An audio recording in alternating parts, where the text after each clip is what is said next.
Okay lang ba ang araw-araw? Hindi ka ba mapapagod niyan? Masama ba yan sa katawan? Madalas na katanungan na nare-receive ko dito sa Facebook, isama ko na rin, nakakabaog po ba kapag araw-araw? May benepisyo bang makukuha kung araw-araw gagawin? Diretsahang tanong, pwede nga po ba ang araw-araw? The answer is, oo naman, pwedeng-pwede. Oh my God! Wow!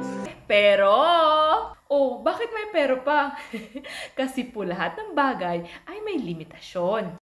Ayon po sa studies, kailangan ang isang lalaki ay mag-release ng kanyang similya more than 21 times sa loob ng isang buwan para makaiwas sa tinatawag na prostate cancer. Pero kailangan sapat din po ang inyong enerhiya at nutrisyon kung kayo po ay araw-araw magre-release ng inyong similya.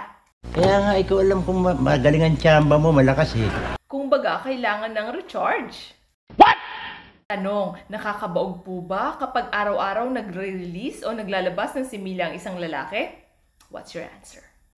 Siyempre hindi. So ano yung nauubos? Nice.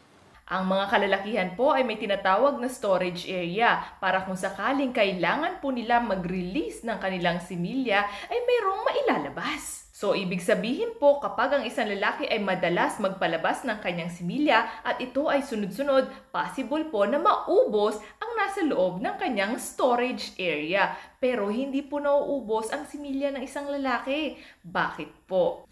Dahil alam niyo po ba na kada segundo, 1,500 na sperm ang nabubuo nila. Wow, ang yaman. Tandaan, kapag po ang isang lalaki ay madalas nagpapalabas ng kanilang similya, possible po na ito ay malabnaw. Possible din po na ito ay konti na lamang. Bakit? Kapag po ang isang lalaki ay madalas nagpapalabas ng kanilang similya, ang kanilang semen ay hindi na po ganun kadami ang tamod o sperm na nakapaloob dito. Ibig sabihin po kapag malabnaw, seminal fluid na lamang po ito o konting tamod ang nai-release. Ang semen po kasi ay magkahalo ng inyong fluid, seminal fluid at ang inyong tamod. So, ibig sabihin, ang inyong similya na lumalabas ay hindi lang po puro tamod.